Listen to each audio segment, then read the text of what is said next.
Assalamualaikum warahmatullahi wabarakatuh. Waalaikumsalam warahmatullahi wabarakatuh. Yang saya hormati Bapak dan Ibu Guru SD 010103 Pembelajaran yang berhadir di ruangan ini. Puji syukur senantiasa kita panjatkan kehadirat Allah Subhanahu wa Ta'ala, karena pada hari ini kita masih diberikan nikmat kesehatan, nikmat kesempatan, dan nikmat keselamatan, sehingga kita semua dapat hadir di sekolah ini, terutama di ruangan ini, untuk melihat acara diseminasi budaya positif. Kemudian salawat beriring salam senantiasa kita hadiahkan terhadap Nabi Muhammad Rasulullah SAW. Semoga dengan banyaknya kita bersalawat, kita akan mendapat syafaatnya dari kemudian kelak. Amin amin ya rabbal alamin. Ibu dan Bapak Guru, hari ini saya undang kembali untuk memenuhi tugas saya sebagai calon guru penggerak angkatan 10 Kabupaten Asahan. Adapun tugas kami hari ini adalah memaparkan diseminasi mengenai budaya positif yang ada di lingkungan sekolah. Jadi ini adalah tugas yang diberikan oleh BPPD Sumatera Utara. Ya. Oke. Semangat kan ibu-ibu? Semangat. Sehat? Sehat. Udah sampai tadi kan? Belum. Bagus. Nah, nanti kita beli sarapan ya. Oke. Tahu nggak tepuk semangat? Belum tahu? Aduh. Nah, ini harus kita apakan ya, tepuk semangat dengan anak-anak kita, ya. Oke, coba ya, perhatikan dulu ibu ya. Siapa yang tahu ini nggak tahu? Yes. Oke, juga apa? 2, oke. Terus? 3, semangat. Tepuk 4, konsentrasi. Tepuk 5, siap belajar. Beri pelajaran sini bu ini. Silakan. Tepuk semangat. Tahu ibu-ibu gurunya nanti kalau mengajar itu ada namanya ice breaking, ya kan? Ice breaking. Nah, ikuti dulu ini. Oke. Tepuk 1, yes. Tepuk 2, oke. Tepuk 3, semangat. Tepuk 4, konsentrasi. Tepuk 5, siap belajar. Oke, terima kasih Bu Yuni. Satu, yes. 2, oke. 3, semangat. 4, konsentrasi. 5, siap belajar. Oke, siap belajar. Itu terakhirnya ya kan. Nah, banyak sekali Bu ice breaking ya, mengenai tepuk semangat. Ya. Oke. Ya. Oke, nah kita lanjutkan.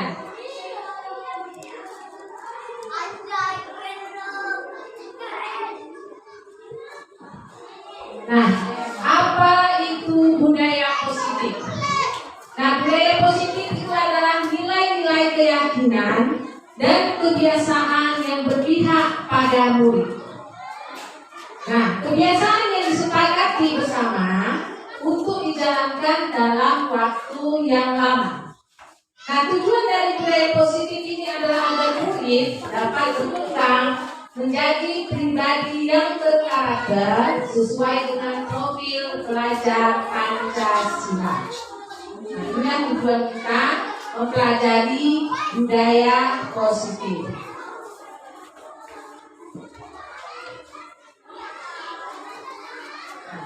Jadi, diseminasi budaya positif ini ada 6 materi yang akan kita pelajari pada hari ini. Yang pertama, disiplin positif dan nilai-nilai kebajikan. Yang kedua, teori motivasi, hukuman, dan penghargaan restitusi. Yang ketiga, keyakinan kelas. Keempat, kebutuhan dasar manusia dan dunia berkualitas. Yang kelima, restitusi 5 posisi kontrol. 6, restitusi segitiga restitusi. Inilah yang akan saya terangkan untuk hari ini. Oke?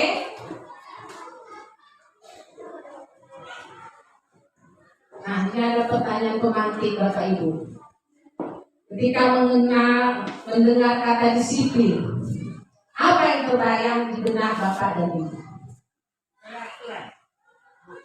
Peraturan. Lagi tata tertib, sering dilanggar, taat, ya, apa artinya? Menaati peraturan dalam kelas. Nah, itulah kata-kata disiplin yang selama ini kita dengar, ya, dan yang kita ketahui.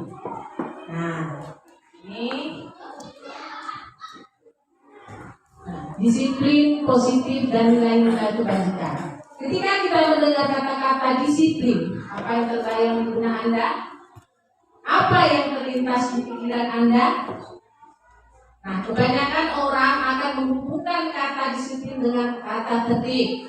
Nah, tadi ya kan? Teratur dan kepatuhan pada peraturan. Nah, kata disiplin itu juga sering dihubungkan dengan hukuman. Padahal itu sungguh berbeda. Karena belajar tentang disiplin positif tidak harus dengan memberi hukuman. Justru itu adalah salah satu alternatif terakhir bagi kita seorang guru, dan kalau perlu tidak digunakan sama sekali. Nah, dalam budaya kita, makna kata disiplin dimaknai menjadi sesuatu yang dilakukan seseorang pada orang lain untuk mendapatkan kepatuhan. Kita cenderung menghubungkan kata disiplin dengan ketidaknyamanan.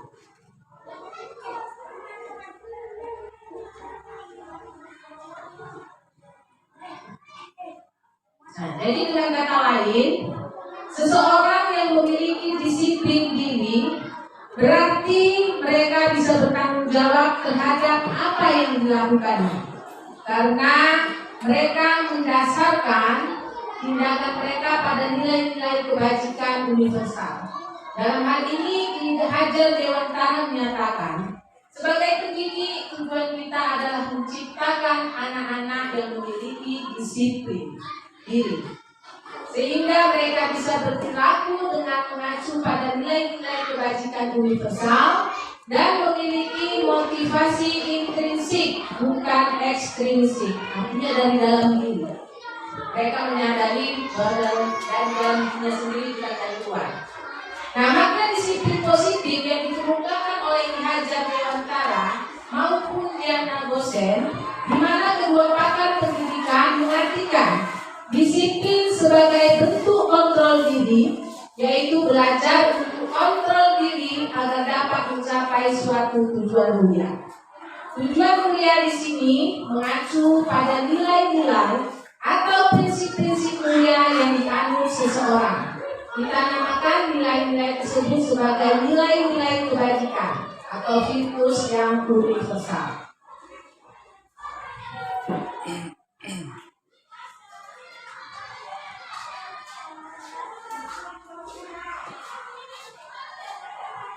Nah, pemikiran Ki Hajar Dewantara ini sejalan dengan pandangan Diana Gosen dalam bukunya Restructuring School Discipline tahun 2001.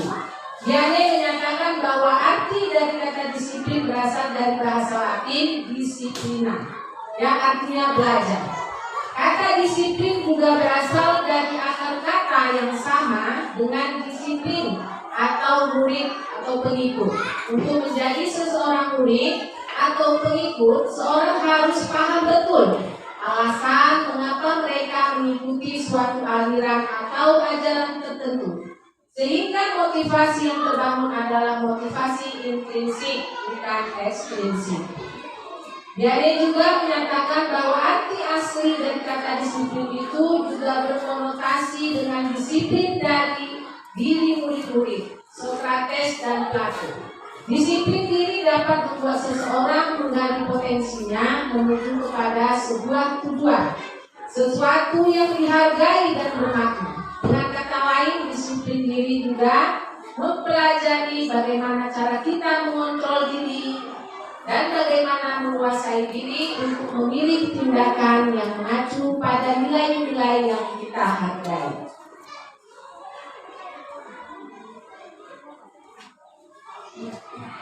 Nah, nilai-nilai kebajikan universal. Nilai-nilai kebajikan adalah sifat-sifat positif manusia yang merupakan tujuan mulia yang ingin dicapai setiap individu. Seperti yang telah dikemukakan oleh Dr. William Glasser pada teori kontrol tahun 1984, menyatakan bahwa setiap perbuatan memiliki suatu tujuan. Dan selanjutnya dari Gosen tahun 1998 mengungkapkan bahwa dengan mengaitkan nilai-nilai kebajikan yang diyakini seseorang, maka motivasi intrinsiknya akan terbangun, sehingga menggerakkan motivasi dari dalam untuk dapat mencapai tujuan mulia yang diinginkan.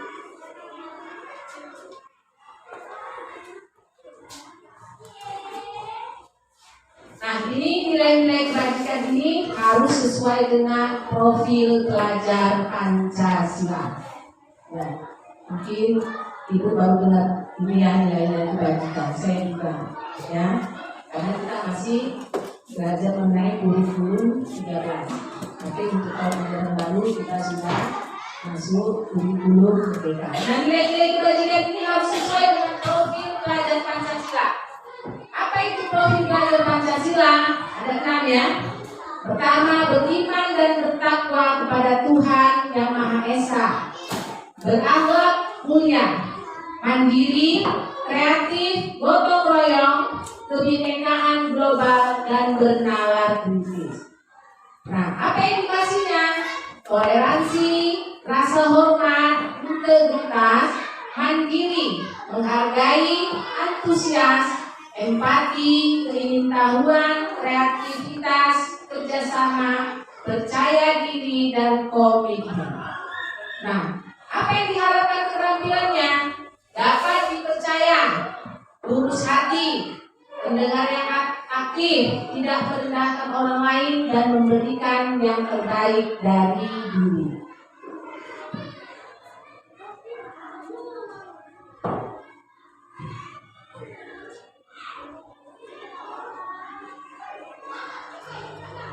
Selanjutnya kita masuk materi yang kedua, yaitu teori motivasi, hukuman, dan penghargaan restitusi. Nah, Diane Gosen dalam bukunya Restructuring School Discipline menyatakan ada 3 motivasi perilaku manusia. Yang pertama, untuk menghindari ketidaknyamanan atau hukuman. Nah, biasanya anak-anak itu untuk menghindari hukuman itu, kenapa? Karena dia menghindari ketidaknyamanan. Dia mau mengerjakan tugas-tugasnya, kenapa? Nanti saya dihukum sama guru, ya kan? Nah, itu motivasi dari mana? Intrinsik atau ekstrinsik? Nah, X atau I? In. Ya, ekstrinsik bu. Kenapa? Dia mau melakukan tugas itu takut. Nanti takut hukum. Bukan dari dalam dirinya sendiri.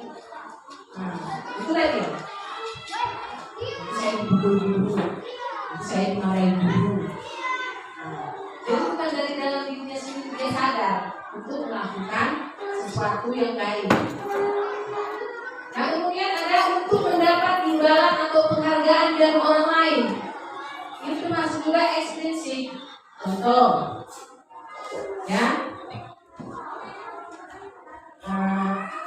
belajar kan, nanti kalau juara 1, belikan kau sepeda. Nah, ya kan? Mau belikan sepeda.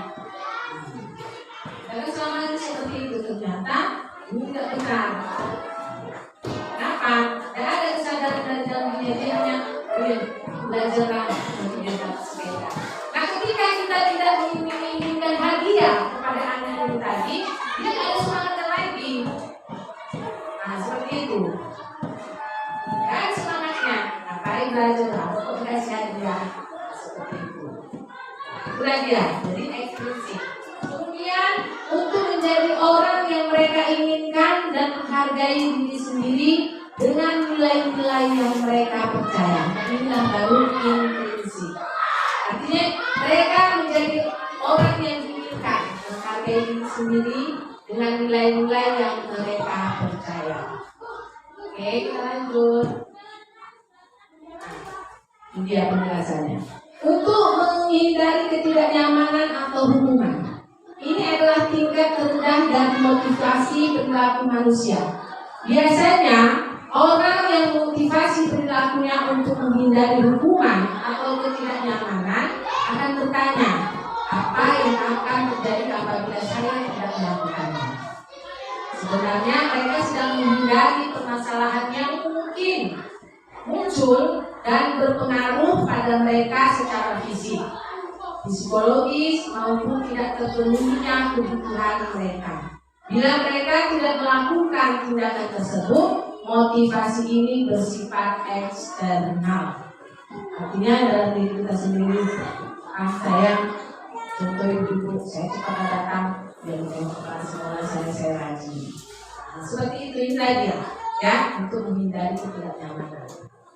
Ya kan? Itu kalau saya datang terlambat, saya duduk kepala sekolah. Seperti itu namanya eksklusif. Nah, lanjut. Kedua, untuk mendapatkan imbalan atau penghargaan dari orang lain. Ini satu tingkat di atas motivasi yang pertama. Di sini orang berperilaku untuk mendapatkan imbalan atau penghargaan dari orang lain. Orang dengan motivasi ini akan bertanya, apa yang akan saya dapatkan apabila saya melakukannya? Nah, contoh yang tadi, ya kan, dapat juara 1, dapat hadiah sepeda. Mereka melakukan sebuah tindakan untuk mendapatkan pujian dari orang lain yang menurut mereka penting dan mereka letakkan dalam dunia berkualitas mereka. Mereka juga melakukan sesuatu untuk mendapatkan hadiah, pengakuan atau imbalan. Motivasi ini juga bersifat eksternal. Nah, yang ketiga, untuk menjadi orang yang mereka inginkan dan menghargai diri sendiri dengan nilai-nilai yang mereka percaya. Orang dengan motivasi ini akan bertanya, akan menjadi orang yang seperti apa apabila saya melakukannya. Mereka melakukan sesuatu karena nilai-nilai yang mereka yakini dan hargai. Dan mereka melakukannya karena mereka ingin menjadi orang yang melakukan nilai-nilai yang mereka yakini tersebut. Ini adalah motivasi yang akan membuat seseorang memiliki disiplin positif. Karena motivasi berperilaku bersifat internal, artinya di dalam diri sendiri, bukan eksternal. Lanjut.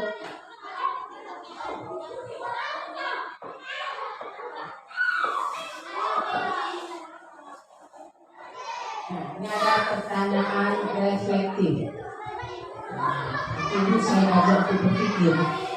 IPA kurang menguasai pelajaran matematika, sehingga pada saat pelajaran tersebut berlangsung dia lebih banyak terdiam diri atau menggambar di buku pelajarannya. Pada saat guru matematikanya Pak Seno menanyakan pertanyaan, IPA menjadi gugup dan tak sengaja menjatuhkan tasnya dari kursi.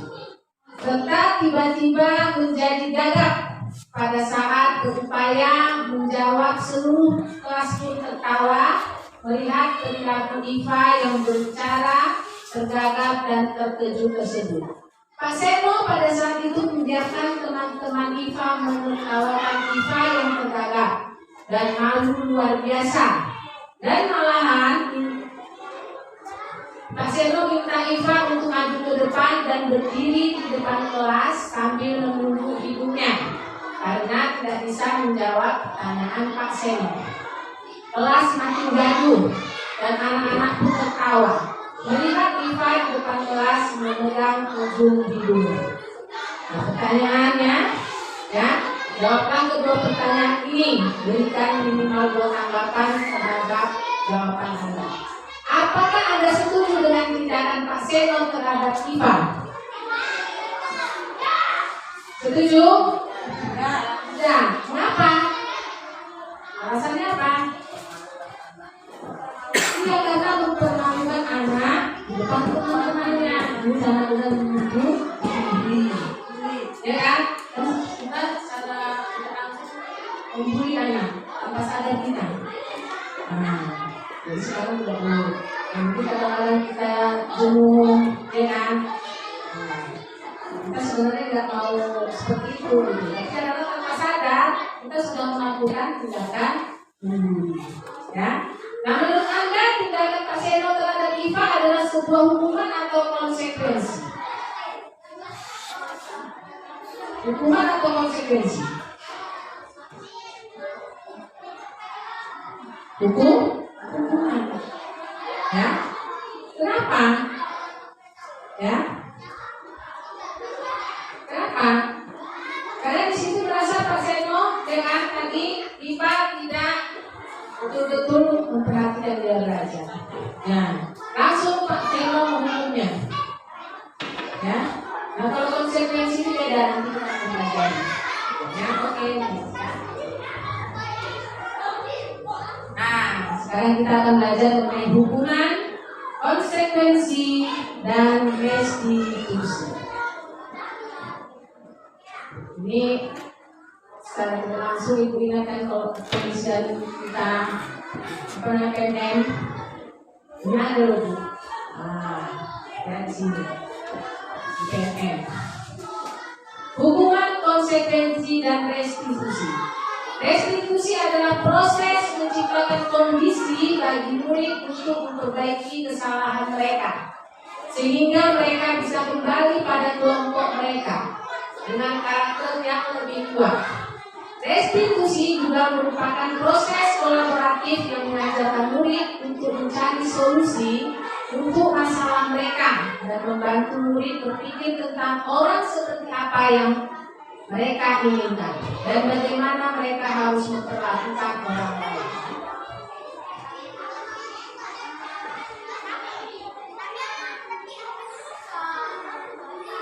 Kemudian keyakinan kelas.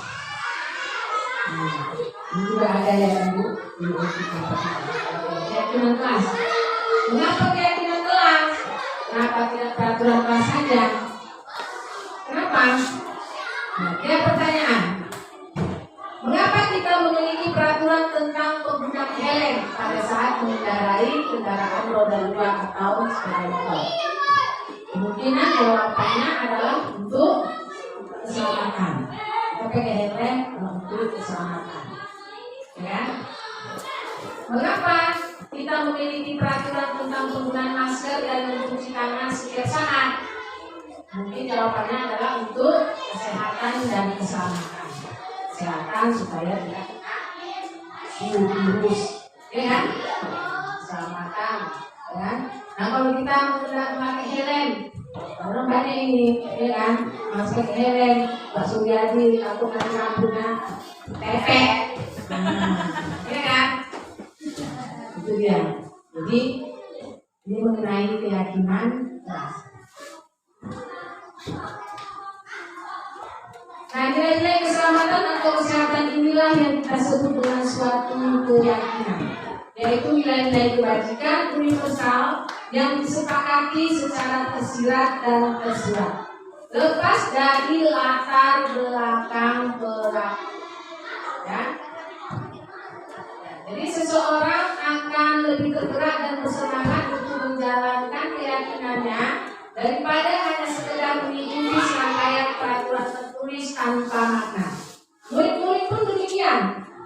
Mereka perlu mendengarkan dan memahami arti sesungguhnya tentang peraturan-peraturan yang diberikan. Apa nilai-nilai kebajikan di balik peraturan tersebut? Apa tujuan utamanya dan menjadi tidak tertarik atau takut sehingga hanya sekedar mengikuti serangkaian peraturan-peraturan yang mengatur mereka tanpa memahami tujuan mulianya.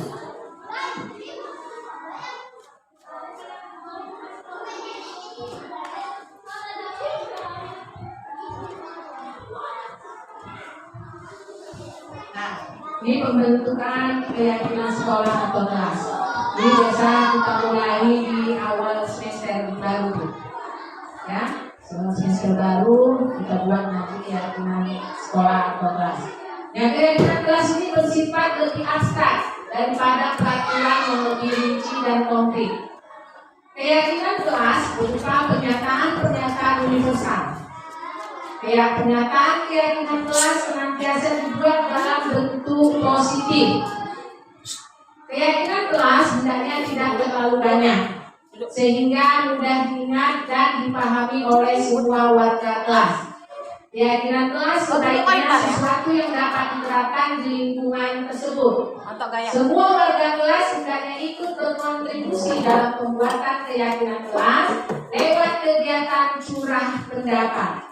Kemudian bersedia meninjau kembali keyakinan kelas dari waktu ke waktu. Artinya begini Bu, nanti Ibu pada awal semester, ya, semester baru, sebelum kita mulai bagi poster atau segala macam, dibuat keyakinan kelas. Ya, keyakinan kelas ini dimusyawarahkan dengan siswa. Ini tadi untuk menerapkan disiplin positif. Ya, contohnya supaya kelas itu nyaman, apa yang kita buat nak? Ya, nggak boleh ribut, nggak boleh dilarang ribut. Nah, dilarang itu namanya kalimat negatif. Itu harus kita rubah menjadi kalimat yang bentuknya positif. Ya, dilarang buang sampah sembarangan, itu juga. Jadi tidak boleh mengatakan kata-kata dilarang. Ya, dilarang tidak boleh. Membuang sampahnya apa? Kata positifnya menjaga kebersihan kelas, buang sampah pada tempatnya. Itulah kata-kata positifnya. Jadi jangan ribut. Apa? Dengarkan ketika ibumu berbicara. Dengarkan ketika temanmu berbicara. Cell battery, please charge. Artinya saling menghargai. Seperti itu. Jadi kata-kata tidak boleh, jangan, itu namanya kata-kata negatif. Jadi harus diganti dengan kata-kata positif. Ya. Nah, itu dia mengenai pembentukan keyakinan sekolah atau kelas. Ini waktu di PMN itu kelas tinggi ya, 4, 5, dan 6 ya kan. Nah, mengenai masalah ini karantina laras, ya, ini ada opsi. Nah, jadi kita pelajaran baru akan kita bentuk nanti mulai dari kelas 9 semua, ya. Oke. Kemudian prosedur pembentukan keyakinan sekolah atau kelas, ini prosedurnya Ibu. Mempersilahkan warga sekolah atau murid-murid di sekolah atau kelas untuk bercurah pendapat tentang peraturan yang diperlukan atau disepakati di kelas. Kedua, mencatat semua masukan-masukan para murid di papan tulis atau di kertas besar, kertas ukuran poster, ya, di mana semua anggota kelas atau warga sekolah bisa melihat hasil curah pendapat. Seperti diskusi Bu, apa hasil anak-anak tadi? Nah, coba buat apa pendapatmu mengenai keyakinan kelas kita ini. Anak-anak itu tuliskan nanti di kertas, ditempelkan di sini, akan tulis. Nanti dari hasilnya semua baru disimpulkan lagi. Ya, kalimat-kalimat negatif tadi berubah menjadi kalimat positif untuk guru dibantu. Ya, nah kemudian tadi susunlah keyakinan kelas sesuai prosedur pembentukan keyakinan sekolah atau kelas. Gantilah kalimat-kalimat dalam bentuk negatif menjadi positif. Kemudian kalimat negatif negatif, jangan berlari di kelas atau koridor. Itu kalimat negatifnya. Kalimat positifnya mana? Berjalanlah di kelas atau koridor. Nah, berarti kan jangan berlari, tapi disuruh berjalan. Itulah kalimat positifnya. Kemudian tinjau kembali daftar jurnal pendapat yang dicatat oleh murid. Nah, Anda mungkin akan mendapati bahwa pernyataan yang tertulis di sana masih banyak yang berupa peraturan-peraturan. Artinya peraturan ini kan bersifat memaksa. Tapi kalau keyakinan ini tidak, karena dimusyawarahkan. Ya. Nah, kemudian selanjutnya ajak murid-murid untuk menemukan nilai kebajikan atau keyakinan yang dituju dari peraturan tersebut. Contoh, berjalan di kelas, dengarkan guru, datanglah tepat waktu, berada di bawah satu payung, yaitu keyakinan untuk saling menghormati atau nilai kebajikan hormat. Keyakinan inilah yang dimasukkan dalam daftar untuk disepakati. Kegiatan ini juga merupakan pendalaman pemahaman bentuk peraturan keyakinan sekolah atau kelas. Nah, kemudian yang ketujuh, tinjau ulang keyakinan sekolah atau kelas secara bersama-sama. Seharusnya setelah beberapa peraturan telah disatukan menjadi beberapa keyakinan, maka jumlah butir pernyataan keyakinan akan berkurang. Sebaiknya keyakinan sekolah atau kelas tidak terlalu banyak, bisa berkisar antara 3 sampai 7 prinsip keyakinan kelas. Bila mana terlalu banyak, maka warga kelas akan sulit mengingatnya dan akibatnya sulit untuk dijalankan. Kemudian ke-8, setelah keyakinan sekolah atau kelas selesai dibuat, maka semua warga kelas dipersilakan meninjau ulang dan menyetujui dengan menandatangani keyakinan sekolah atau kelas tersebut. Nah, ini nanti dibuat tuh dari indikator apa keyakinan kelasnya. Nanti wali kelasnya menandatangani, kemudian juga semua menandatangani. Tempelkanlah nanti di dinding, ya, yang bisa dilihat oleh seluruh warga kelas. Nah, ya, nah, ini dia salah satu poinnya. Kemudian keyakinan sekolah ke kelas selanjutnya bisa dilekatkan di juru kelas dengan tempat yang mudah dilihat oleh semua warga.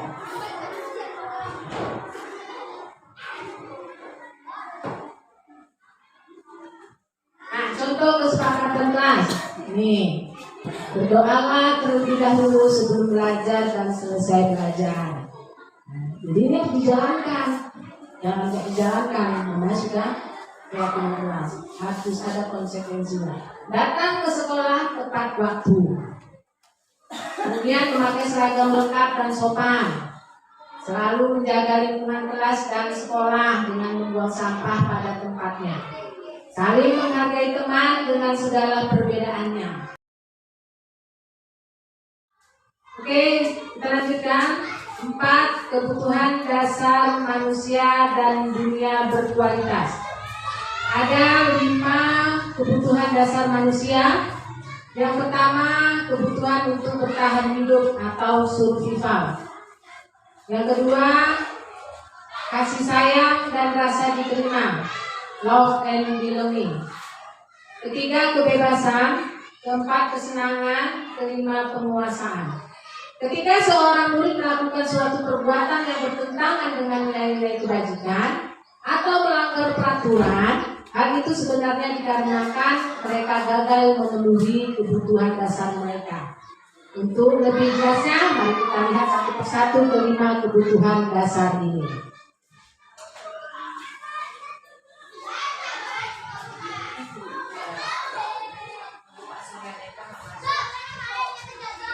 Nah, yang pertama, kebutuhan bertahan hidup. Kebutuhan bertahan hidup atau survival adalah kebutuhan yang bersifat fisiologis. Untuk bertahan hidup, misalnya kesehatan, rumah, dan makanan.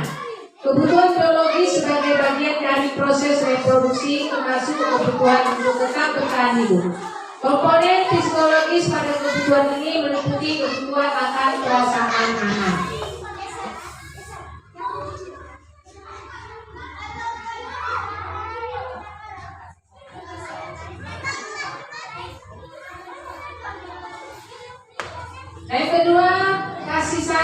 dan merasa diterima. Ini kebutuhan untuk diterima. Kebutuhan ini dan 3 kebutuhan berikutnya adalah kebutuhan psikologis. Kebutuhan untuk disayangi dan diterima meliputi kebutuhan akan hubungan dan koneksi sosial. Kebutuhan untuk memberi dan menerima kasih sayang dan kebutuhan untuk merasa menjadi bagian dari suatu kelompok. Kebutuhan ini juga meliputi keinginan untuk tetap terhubung dengan orang lain, seperti teman, keluarga, pasangan hidup, teman kerja, binatang peliharaan, dan kelompok di mana kita bergabung. Nah, anak-anak yang memiliki kebutuhan dasar kasih sayang dan rasa diterima yang tinggi biasanya ingin disukai dan diterima oleh lingkungannya. Mereka juga akrab dengan orang tuanya. Biasanya mereka belajar karena suka pada dirinya. Ya, bagi mereka teman sebaya sangatlah penting. Mereka juga biasanya suka bekerja dalam kelompok.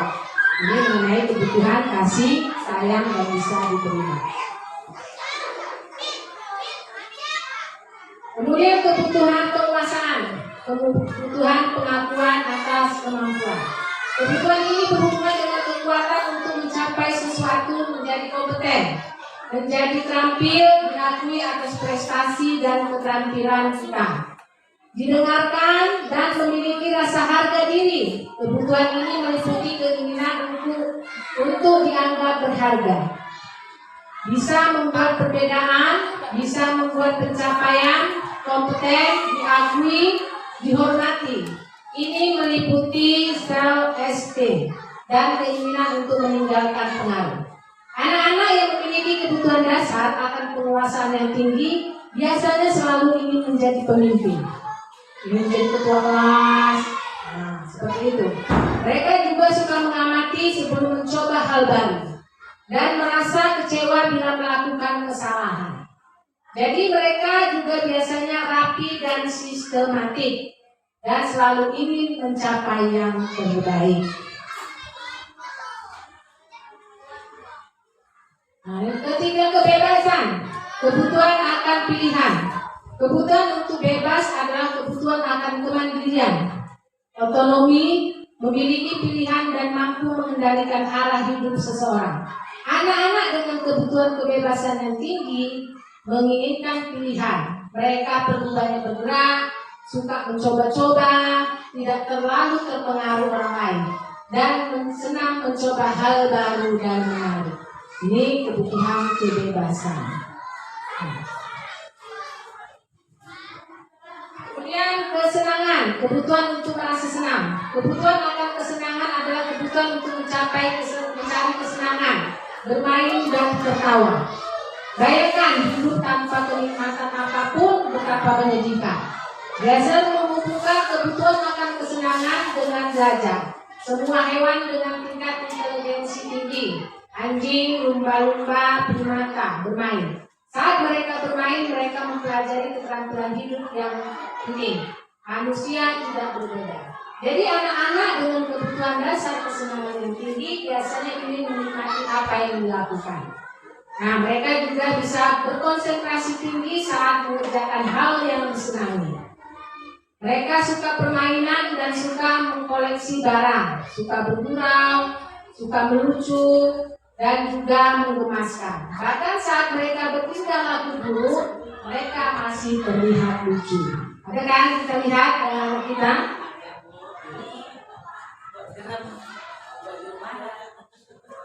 Nah, sekarang materi yang kelima yaitu restitusi, 5 posisi kontrol. Ya, ini 5 posisi kontrol yang harus dimiliki oleh guru. Pertama, penghukum. Kedua, pembuat merasa bersalah. Ketiga, teman. Keempat, penantau. Yang kelima, manajer. Jadi secara tidak langsung kita pernah melakukannya. Ya, 5 posisi kontrol ini.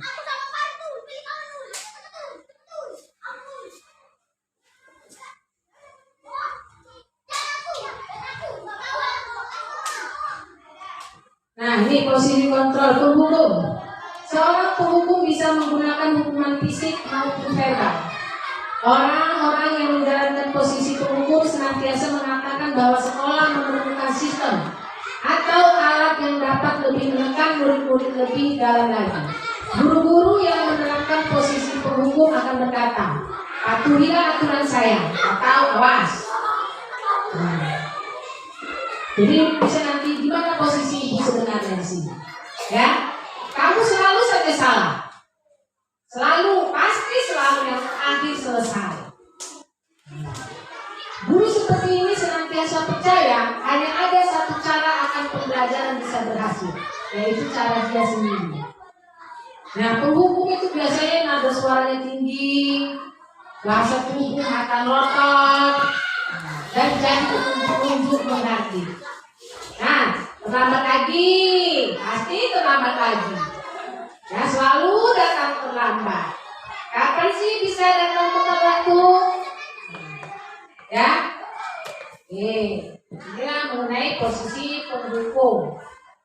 Ya, kemudian tanyakan kepada diri Anda, bagaimana perasaan murid bila guru berbicara seperti itu pada saat muridnya datang terlambat. Nah, hasil membuktikan bahwa kemungkinan murid marah dan mendendam atau bersifat agresif. Bisa jadi sesudah kembali duduk, murid tersebut akan mencoret-coret bukunya atau meja tulisnya. Lebih buruk lagi, sepulang sekolah, murid melihat motor atau mobil bapak ibu gurunya akan menggores kendaraan tersebut dengan paku. Nah, ini kan sering kita lihat di TV-TV, ya kan? Ada yang murid menusuk bapak gurunya. Mungkin yang diterapkan tadi posisi penghukum. Kita lanjut. Membuat merasa bersalah. Nada suara memelas, halus, sedih, bahasa tubuh merapat pada anak, lesu. Adik, kamu ini bagaimana ya? Kamu sudah berjanji dengan ibu tidak akan terlambat lagi. Kamu kenapa ya senang sekali mengecewakan ibu? Ibu benar-benar kecewa sekali. Nah, bagaimana perasaan murid bila ditegur seperti cara ini? Nah, hasilnya murid akan merasa bersalah. Bersalah telah mengecewakan ibu atau bapak gurunya. Murid akan merasa menjadi orang yang gagal dan tidak sanggup membahagiakan orang lain. Kadang-kala sikap seperti ini lebih berbahaya dari sikap penghukum. Karena emosi akan tertanam rapat di dalam. Murid menahan perasaan. Tidak seperti murid dengan guru penghukum, di mana murid bisa menumpahkan amarahnya, walaupun dengan cara yang negatif.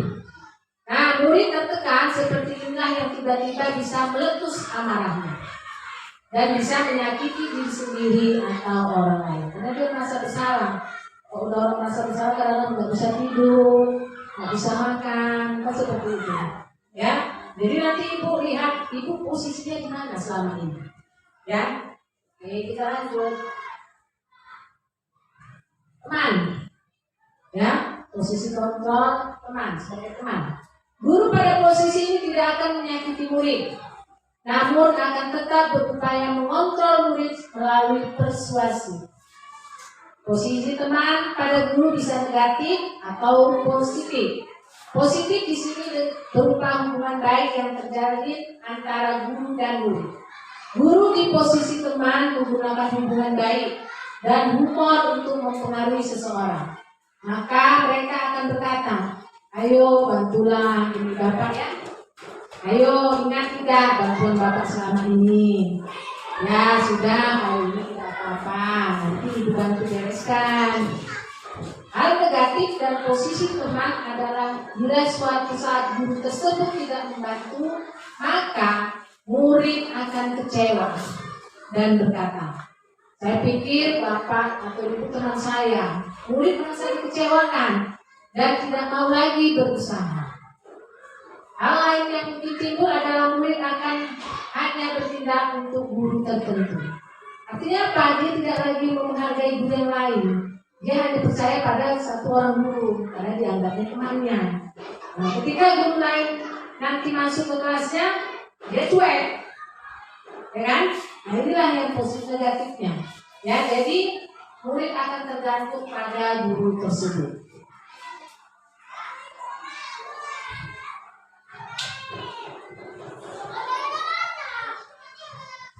Nah, teman, nada suaranya itu ramah, akrab, dan bercanda.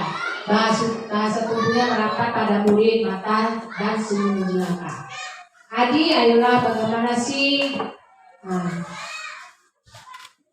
kamu kemarin sudah janji ke Bapak bukan? Kenapa terlambat lagi?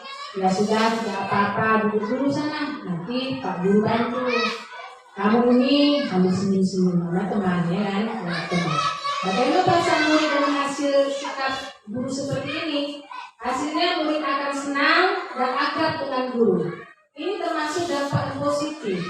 Hanya saja di sisi negatif, murid menjadi tergantung pada guru tersebut.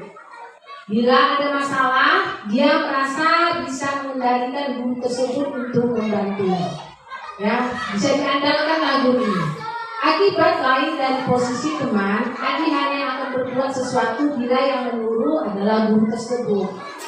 Bapak Ibu pasti sudah mengalaminya, ya kan? Dan belum tentu berlaku sama dengan guru atau orang lain.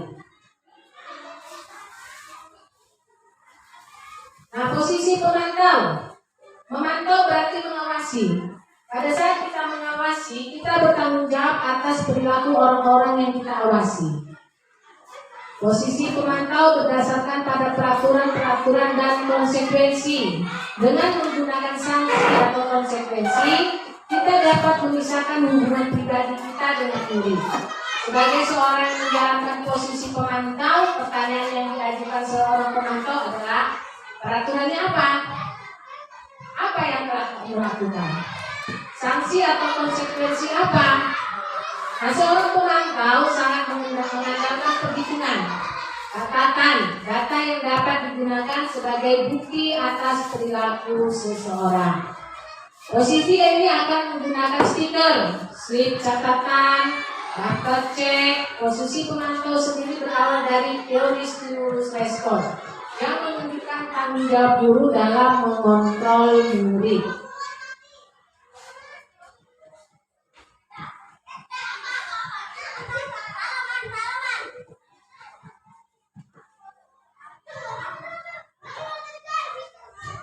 Nah, pemantau ini ada suara datar, bahasa tubuh formal. Ini gurunya ya. Jadi, tahu gak kamu jam berapa kita memulai? Tahu Pak? Kamu terlambat 15 menit. Apakah kamu sudah mengerti konsekuensi yang harus dilakukan bila terlambat? Paham Pak? Saya harus tinggal kelas pada jam istirahat nanti dan mengerjakan tugas ketinggalan saya. Ya benar, nanti pada saat jam istirahat kamu harus tinggal di kelas untuk menyelesaikan tugas yang tertinggal tadi. Saya tunggu. Jadi bagaimana perasaan murid diperlakukan seperti ini? Nah, murid akan memahami konsekuensi yang harus dijalankan karena telah melanggar salah satu peraturan sekolah. Guru tidak menunjukkan suatu emosi yang berlebihan, menjadi marah atau membuat merasa berbuat salah. Murid tetap dibuat tidak nyaman, yaitu dengan harus tinggal kelas pada jam istirahat dan mengerjakan tugas. Guru tetap harus memantau murid pada saat mengerjakan tugas di jam istirahat, karena murid tidak bisa ditinggal seorang diri. Ini posisi pemantau. Nah, yang terakhir adalah posisi manajer. Posisi terakhir manajer adalah posisi di mana guru berbuat sesuatu bersama dengan murid. Mempersilakan murid mempertanggungjawabkan perilakunya, mendukung murid agar dapat menemukan solusi atas permasalahannya sendiri. Seorang manajer telah memiliki keterampilan di posisi teman ataupun pemantau. Jadi dengan demikian bisa jadi sewaktu-waktu tertentu kembali pada posisi tersebut bila diperlukan.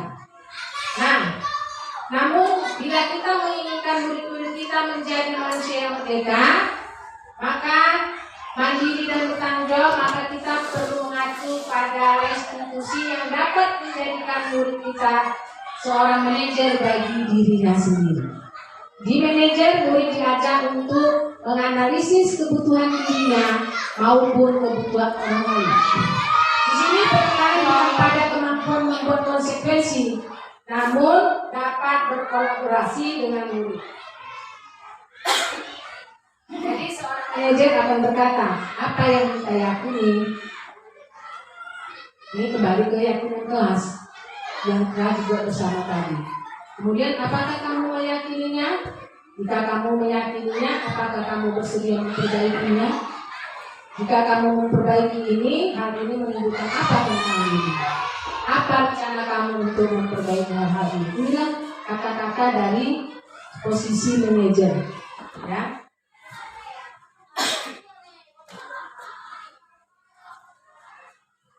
Jadi Tugas seorang manajer itu bukan untuk mengatur perilaku seseorang. Kita membimbing murid untuk dapat mengatur dirinya. Seorang manajer bukannya memisahkan murid dari kelompoknya.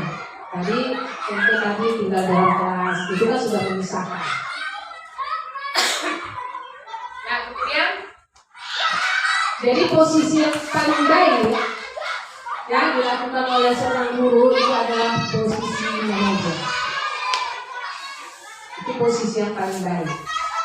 Bisa nggak kita ke posisi pemantau? Karena gunakan bahwa boleh sewaktu-waktu kita gunakan posisi pemantau dan posisi sebagai teman.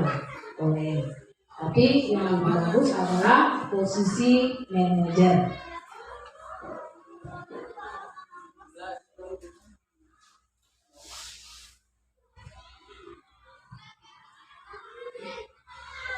Sekarang kita masuk pada restitusi, segitiga restitusi. Ya, ada sisi dari segitiga restitusi. Yang pertama, sisi pertama adalah menstabilkan identitas. Yang kedua, validasi tindakan yang salah. Yang ketiga, menanyakan keyakinan.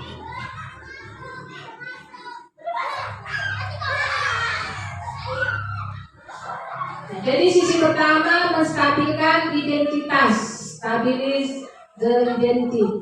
Ya, bagian dasar dari segitiga bertujuan untuk mengubah identitas anak dari orang yang gagal karena melakukan kesalahan menjadi orang yang sukses. Anak yang melanggar peraturan karena sedang mencari perhatian adalah anak yang sedang mengalami kegagalan. Dia mencoba untuk memenuhi kebutuhan dasarnya, namun ada benturan. Kalau kita mengkritik dia, maka kita akan tetap membuatnya dalam posisi yang gagal. Makanya ketika anak melakukan suatu kesalahan, kita panggil. Itulah tadi kita gunakan posisi manajer.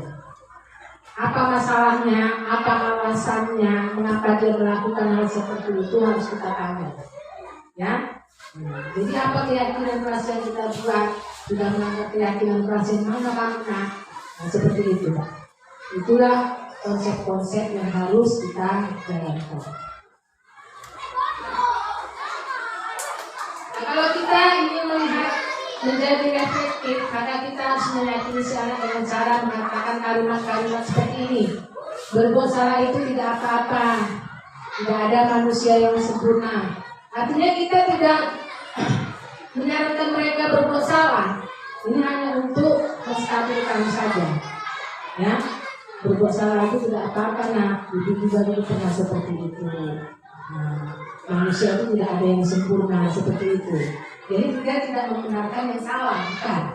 Nah, kemudian Bapak Ibu tidak tertarik mencari siapa yang salah. Kita hanya mencari solusi dari permasalahan ini. Nah, apakah kamu sedang menjadi teman yang baik buat dirimu sendiri? Nah, kalau kita mengatakan kalimat-kalimat seperti ini, mungkin akan sulit, ya, akan sulit, bahkan hampir tidak mungkin buat anak untuk tetap membangkang.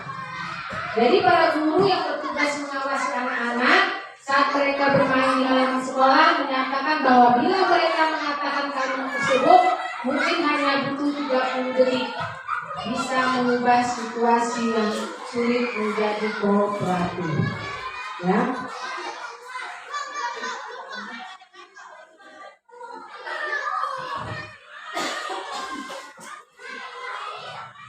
Kemudian sisi yang kedua, validasi tindakan yang salah.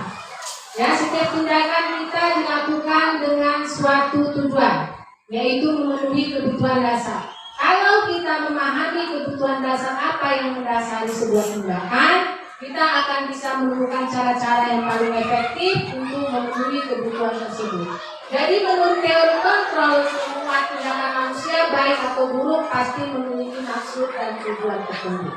Jadi seorang guru yang memahami teori kontrol pasti akan mengubah pandangannya dari teori stimulus respon ke cara berpikir proaktif yang mengenali tujuan dari setiap tindakan.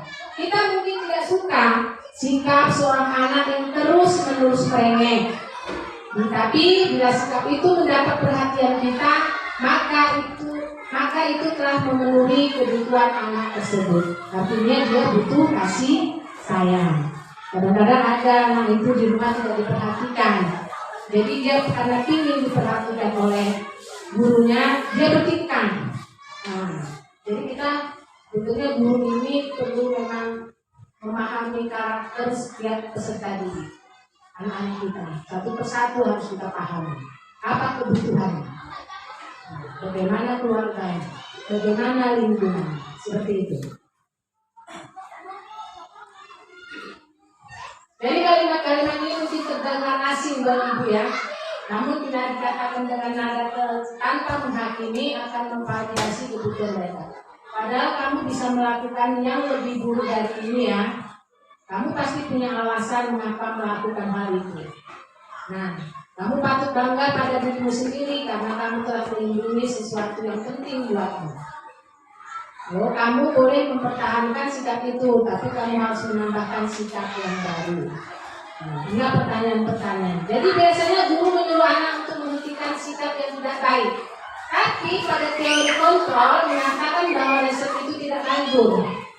Nah, mungkin tindakan guru dengan memvalidasi sikap yang tidak baik seperti bertentangan dengan aturan yang ada, namun sebetulnya tujuannya untuk menunjukkan bahwa guru memahami alasan di balik tindakan murid.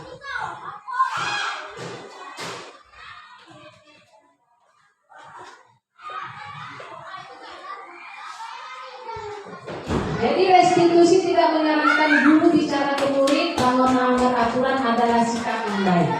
Tapi dalam restitusi guru harus memahami alasannya dan paham bahwa setiap orang pasti akan melakukan hal yang terbaik di waktu tertentu.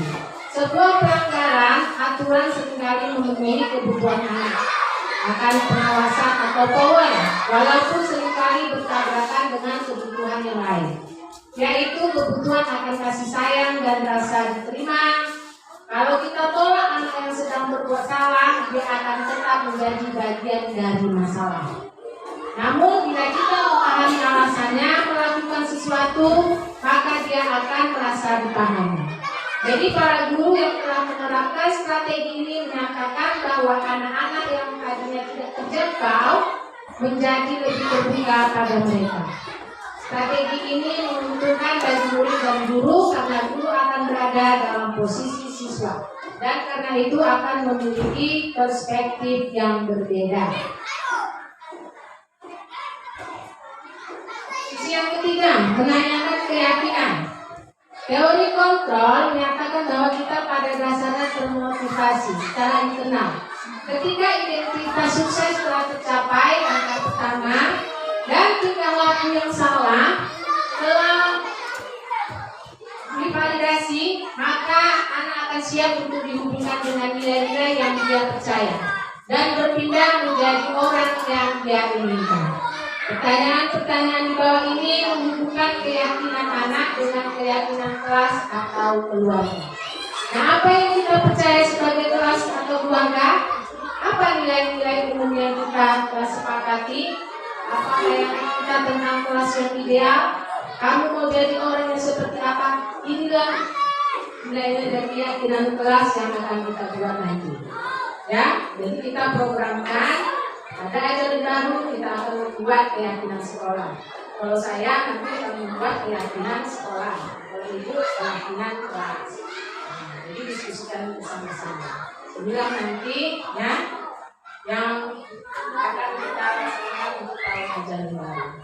Jadi itu sampai di sini ya presentasi saya mengenai definisi budaya positif dan ada pantun, sedikit pantun saya.